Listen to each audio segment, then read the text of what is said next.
बाळा मला माफ कर.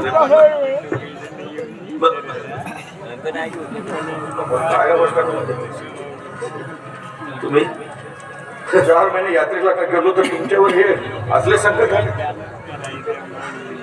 आणि ही अवस्था होण्याच्या अगोदर उपचार काय नाही केलं? डॉक्टरकडे का नाही गेलं बाळा? केलं सर, केले. काय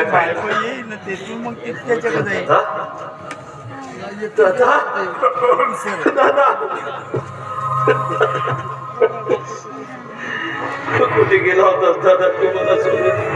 म्हणजे काय कुठे गेला होतास? वाट मिळेल तिकडे, वाट मिळेल तिकडे. वाट संपली थांबायचं, पुन्हा दुसरी वाट शोधायची. माझ्यामुळे तुझा संसार उद्ध्वस्त झाला. नाही रे, असा विचार नको करूस. नाही नाही, मला माहित आहे तू दोषी नाही आहेस रे. तू दोषी नाही आहे, मला पूर्ण विश्वास आहे तुझ्या. दोषी नाही आहे. दे बाळा तुझ्यावर. आणि एक लक्षात ठेवा, अमोल जोडती तरी तुला सोडून गेली असली ना, तुझ्या पाठीशी अनिता आहे, मी आहे, गौतम आहे. तू हिंमत नको करू बेटा, सगळं ठीक होईल. आपण मोठ्या डॉक्टरकडे सगळं. अमोल, बाळाला तर खूप ताप आहे. तापाने फणफणत आहे बाळ. काय ताप आहे? अनिता सगळं डॉक्टरकडे माझ्याकडे भरपूर पैसे आहेत. भीक मागून पैसे जमा केले, त्याला बाळाचा उपचार करू. माझ्या बाळाला दवाखान्यात घेऊन जायचं. चला चला, आधी त्याचे उपचार केले पाहिजे. तू पण चाल. ब्लड कॅन्सर झालाय ना. माझी काळजी घेऊ नका, माझी काळजी घेऊ नका. मला काही एक होणार नाही. काय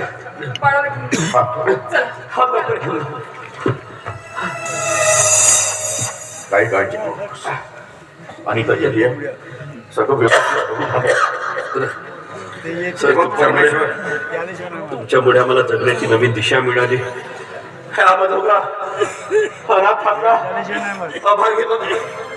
तुम्ही सहारा दिला, आमचं जीवन सावरलं. तुमचे उपकार कधीच फेडले. असं बोलतोच नाही. खऱ्या अर्थाने मी तुमच्यासाठी काहीच करू शकलो नाही, याचं वाईट वाटतंय मला.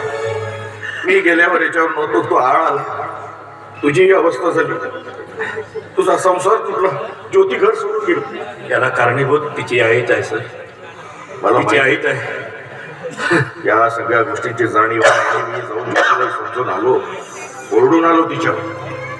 पण उपयोग काय? तिच्या डोक्यामध्ये खूळ भरून ठेवलं तिच्या आईनं त्या सूरजने. या गोष्टीचा तिला नक्कीच पश्चाताप होईल, नक्कीच पश्चाताप होईल. तुला सांग, स्वतःला सांभाळ. बसतोस काही ते शांतपणे बस जरा. बाळा काय होणार नाही, मी जाऊन येतो डॉक्टरकडे. बस शांतपणे बस. मी जरा बघून येतो.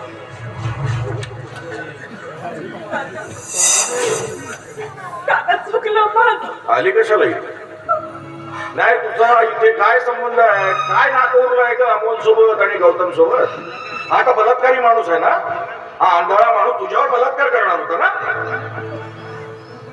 आणि हा नवरा हा आता बाहेर गेली. अरे ज्या स्त्रीला आपल्या बाळाची काळजी नाही, त्या स्त्रीला स्त्री म्हणताच येणार नाही. मी तुला समजवण्याचा प्रयत्न केला होता, पण तुझ्या डोक्यामध्ये भूत शिरलं तर तुझ्या आईचं. आज कशावर आले? आणि खरं सांगू, आज मला तुझं तोंड देखील बघावंसं वाटत नाही. माझा शाप आहे तुला.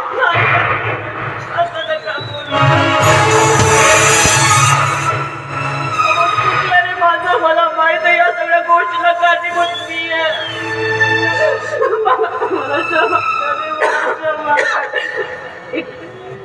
काय झालं रे?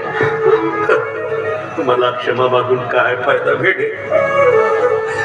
काय फायदा? उलट तर मला तुझी क्षमा मागायला पाहिजे, कारण मी तुला आयुष्यभर कधी साथ देऊ शकणार नाही.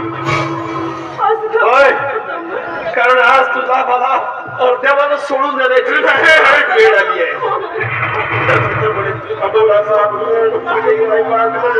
योग्य वागलं. आम्हीच नीट आहोत, आम्हीच अभागी आहोत, गरीब आहोत, अनाथ आहोत. ज्योती, बाळ सोडून गेलाय.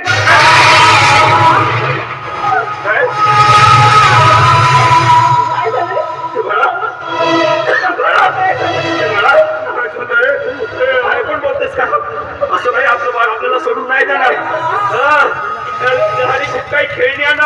विठ्ठल बाळा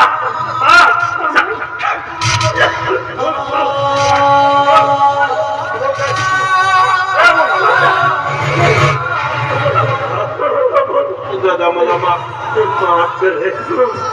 मी तुला साथ नाही देऊ शकत.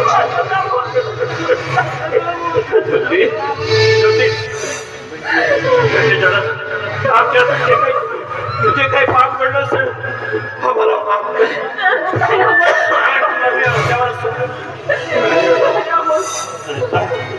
तर तुझे किती उपकार आहेत आम्ही कधीच विसरू शकणार.